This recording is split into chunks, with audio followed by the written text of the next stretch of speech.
ಹಾಸನ ಜಿಲ್ಲೆಯ ಹೊಳೆನಸೀಪುರ ತಾಲ್ಲೂಕಿನ ಹಳೇಕೋಟೆ ಗ್ರಾಮದ ಸಮೀಪವಿರುವ ಬೆಟ್ಟದ ರಂಗನಾಥಸ್ವಾಮಿ ದೇವಾಲಯವು ಕರ್ನಾಟಕದ ಪ್ರಾಚೀನ ಧಾರ್ಮಿಕ, ಸಾಂಸ್ಕೃತಿಕ ಹಾಗೂ ಶಿಲ್ಪಕಲಾ ಪರಂಪರೆಯ ಅದ್ಭುತ ಪ್ರತೀಕವಾಗಿದೆ.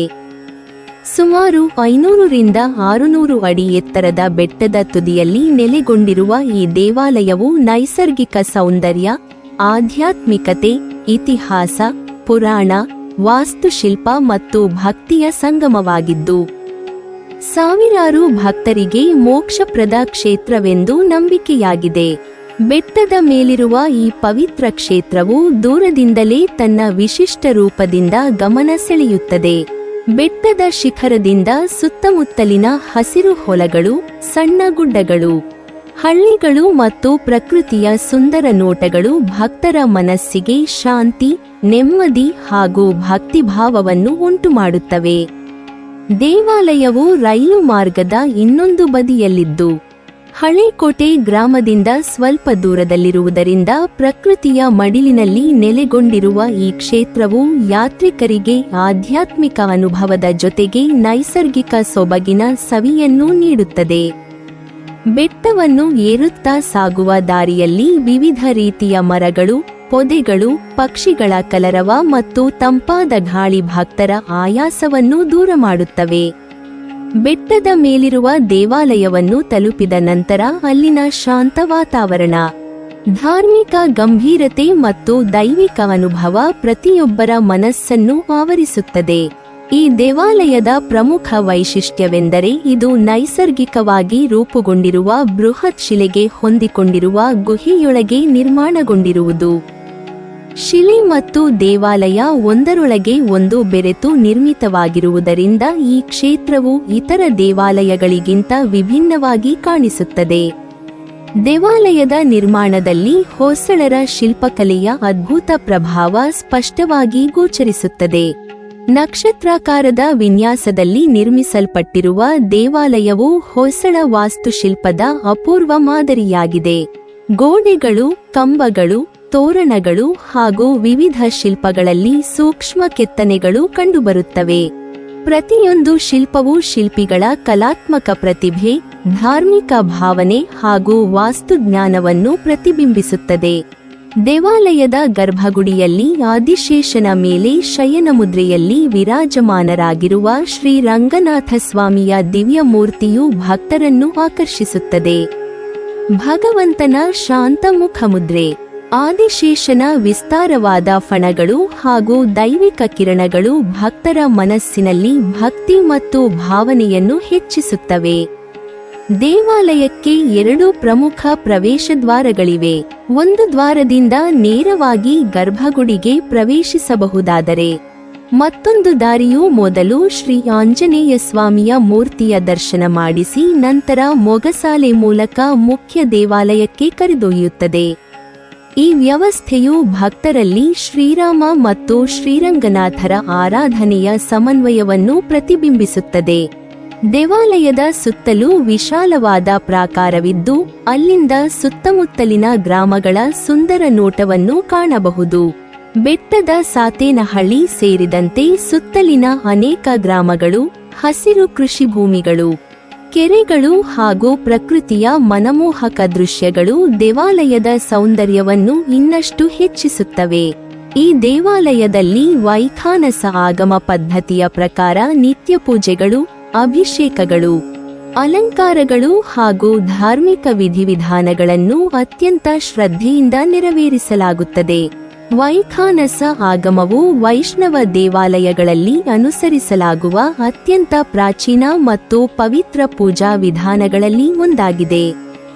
ಪ್ರತಿದಿನ ಬೆಳಿಗ್ಗೆ ಸುಪ್ರಭಾತ ಸೇವೆಯಿಂದ ಆರಂಭವಾಗುವ ಪೂಜಾ ಕಾರ್ಯಕ್ರಮಗಳು ತೀರ್ಥ ಪ್ರಸಾದ, ಅರ್ಚನೆ, ಮಹಾಮಂಗಳಾರತಿ ಹಾಗೂ ವಿವಿಧ ಸೇವೆಗಳೊಂದಿಗೆ ದಿನವಿಡೀ ನಡೆಯುತ್ತವೆ.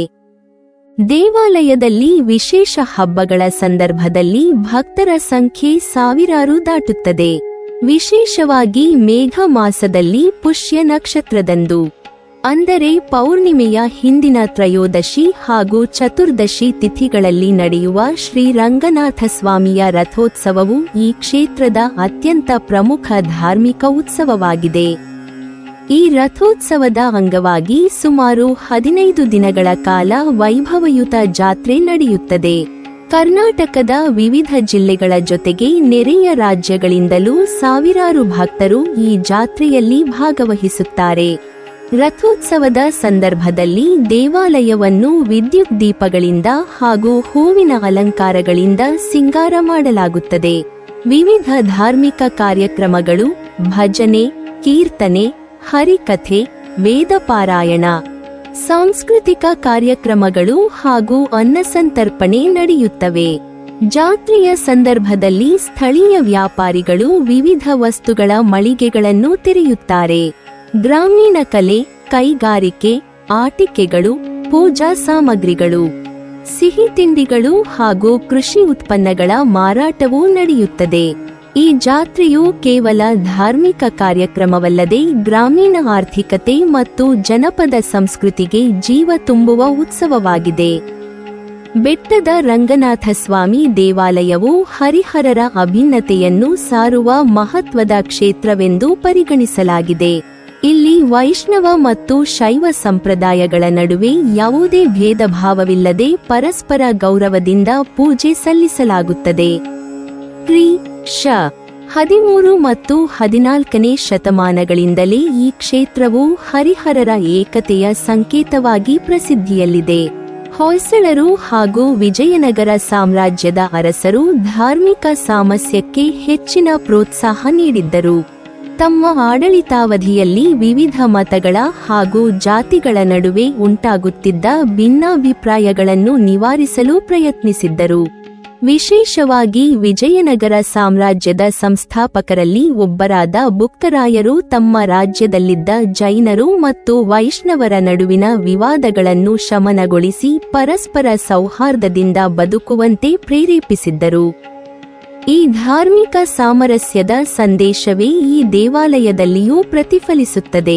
ಶ್ರೀರಾಮಾನುಜಾಚಾರ್ಯರು ತಮ್ಮ ಧಾರ್ಮಿಕ ಯಾತ್ರೆಯ ಸಂದರ್ಭದಲ್ಲಿ ಈ ಬೆಟ್ಟದಲ್ಲಿ ಕೆಲಕಾಲ ತಂಗಿ ಶ್ರೀರಂಗನಾಥ ಸ್ವಾಮಿಯನ್ನು ಭಕ್ತಿಪೂರ್ವಕವಾಗಿ ಆರಾಧಿಸಿ ಭಜನೆಗಳನ್ನು ಸಲ್ಲಿಸಿದ್ದರೆಂದು ಸ್ಥಳೀಯ ಜನಪದ ಪರಂಪರೆಯಲ್ಲಿ ನಂಬಿಕೆಯಿದೆ. ಅವರ ಆಗಮನದಿಂದ ಈ ಕ್ಷೇತ್ರದ ಧಾರ್ಮಿಕ ಮಹತ್ವ ಇನ್ನಷ್ಟು ಹೆಚ್ಚಾಯಿತು ಎಂದು ಭಕ್ತರು ವಿಶ್ವಾಸದಿಂದ ಹೇಳುತ್ತಾರೆ. ಈ ಕ್ಷೇತ್ರಕ್ಕೆ ಸಂಬಂಧಿಸಿದ ಅನೇಕ ಪೌರಾಣಿಕ ಕಥೆಗಳು ಮತ್ತು ಜನಪ್ರತೀತಿಗಳು ಇಂದಿಗೂ ಜನಮಾನಸದಲ್ಲಿ ಜೀವಂತವಾಗಿವೆ. ಅವುಗಳಲ್ಲಿ ಅತ್ಯಂತ ಪ್ರಸಿದ್ಧವಾದುದು ಪಾಳೆಯಗಾರನ ಪಂಚಾಮೃತಾಭಿಷೇಕದ ಕಥೆಯಾಗಿದೆ. ಒಂದು ಕಾಲದಲ್ಲಿ ಈ ಪ್ರದೇಶವನ್ನು ಆಳುತ್ತಿದ್ದ ಪಾಳೆಯಗಾರನೊಬ್ಬ ಭಗವಂತನ ಮೇಲಿನ ಅಪಾರ ಭಕ್ತಿಯಿಂದ 12 ಕೊಡಗಳಷ್ಟು ಪಂಚಾಮೃತವನ್ನು ಸಂಗ್ರಹಿಸಿ ಸ್ವಾಮಿಗೆ ಮಹಾಭಿಷೇಕ ಮಾಡುವ ಸಂಕಲ್ಪ ಮಾಡಿದ್ದನು. ಹಾಲು, ಮೊಸರು, ತುಪ್ಪ, ಜೇನು ಮತ್ತು ಸಕ್ಕರೆಯಿಂದ ತಯಾರಿಸಲಾದ ಅಪಾರ ಪ್ರಮಾಣದ ಪಂಚಾಮೃತವನ್ನು ದೇವಾಲಯಕ್ಕೆ ತಂದು ಅತ್ಯಂತ ವೈಭವದಿಂದ ಅಭಿಷೇಕ ನೆರವೇರಿಸಲಾಯಿತು. ಆದರೆ ಅಭಿಷೇಕ ಮುಗಿದ ನಂತರ 12 ಕೊಡಗಳಷ್ಟು ಪಂಚಾಮೃತದಲ್ಲಿ ಕೇವಲ 1 ಚಮಚದಷ್ಟು ಮಾತ್ರ ಉಳಿದಿರುವುದನ್ನು ಕಂಡು ಎಲ್ಲರೂ ಆಶ್ಚರ್ಯಚಕಿತರಾದರು. ಉಳಿದ ಪಂಚಾಮೃತವೆಲ್ಲ ಸ್ವಾಮಿಯ ದಿವ್ಯಶಕ್ತಿಯಿಂದ ಲೀನವಾಗಿದೆ ಎಂದು ಭಕ್ತರು ಭಾವಿಸಿದರು. ಆ 1 ಚಮಚದ ಪಂಚಾಮೃತವನ್ನೇ ಪವಿತ್ರ ತೀರ್ಥವೆಂದು ಭಕ್ತರಿಗೆ ವಿತರಿಸಲಾಯಿತು. ಆದರೆ ಪಾಳೆಯಗಾರನ ಮನಸ್ಸಿನಲ್ಲಿ ತಾನೇ ಇಷ್ಟೊಂದು ದೊಡ್ಡ ಪ್ರಮಾಣದ ಅಭಿಷೇಕ ಮಾಡಿಸಿದ ಮೊದಲ ವ್ಯಕ್ತಿ ಎಂಬ ಅಹಂಕಾರ ಮೂಡಿತು. ತಾನು ಮಾಡಿದ ಸೇವೆಗೆ ಸಮಾನವಾದ ಸೇವೆಯನ್ನು ಈವರೆಗೆ ಯಾರೂ ಮಾಡಿರಲಿಲ್ಲ ಎಂಬ ಗರ್ವವು ಅವನಲ್ಲಿ ಬೆಳೆಯಿತು. ಆ ರಾತ್ರಿ ಅವನಿಗೆ ದಿವ್ಯ ಸ್ವಪ್ನವೊಂದು ಬಂತು. ಕನಸಿನಲ್ಲಿ ಸ್ವಾಮಿಯ ಅನುಗ್ರಹದಿಂದ ಪಂಚಾಮೃತ ತುಂಬಿದ್ದ 12 ಕೊಡಗಳು ಅವನ ಕಣ್ಣಿಗೆ ಕಾಣಿಸಿಕೊಂಡವು. ಆಗ ಸ್ವಾಮಿಯು ಅವನಿಗೆ, ನಿನ್ನ ಸೇವೆಯನ್ನು ನಾನು ಸಂತೋಷದಿಂದ ಸ್ವೀಕರಿಸಿದ್ದೇನೆ, ಆದರೆ ಸೇವೆಯಲ್ಲಿ ಅಹಂಕಾರ ಇರಬಾರದು. ಭಕ್ತಿಯಲ್ಲಿ ವಿನಯವೇ ಮುಖ್ಯ. ಈ ಕೊಡಗಳನ್ನು ವಾಪಸ್ ತೆಗೆದುಕೊಂಡು ಹೋಗು ಮತ್ತು ಗರ್ವವನ್ನು ತೋರೆ ಎಂದು ದಿವ್ಯಾಜ್ಞೆ ನೀಡಿದರೆಂದು ಹೇಳಲಾಗುತ್ತದೆ.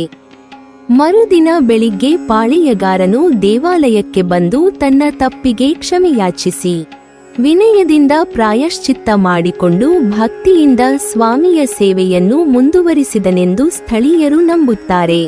ಈ ಕಥೆಯು ಭಕ್ತಿ ಎಂದರೆ ವೈಭವವಲ್ಲ, ವಿನಯ ಮತ್ತು ಸಮರ್ಪಣೆಯೇ ನಿಜವಾದ ಆರಾಧನೆ ಎಂಬ ಸಂದೇಶವನ್ನು ಸಾರುತ್ತದೆ.